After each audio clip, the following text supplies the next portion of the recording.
ok chẳng nhầm thời điệp trong con một ít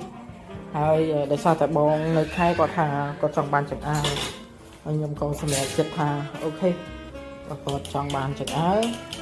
យើងដាក់ចង្អើរខ្លួនឯងចឹងទៅនេះខ្ញុំដោះពី gravel ខ្ញុំដោះពី area ខ្ញុំដាក់ឲ្យគាត់តែហ្នឹងអូខេចុះក្រោយរៀបចំដោះហើយចាប់ចូលកង់កសហ្នឹងកង់សស្អាតចាំមើលខ្ញុំប៉ូលីមកឆ្ងាញ់ហើយគាត់មកខ្ចីរួចរាល់នេះបងនេះដាក់ចង្អើររួចរាល់នេះគិតទេនេះរាល់យើងដាក់ពាក់ប៉ូលីរួចយើងរៀបចំរោមផ្លាស្ទិករាល់នេះមួយទឹកតាមវានេះកម្ម៉ៃនេះបងនេះកម្ម៉ៃគឺខ្យល់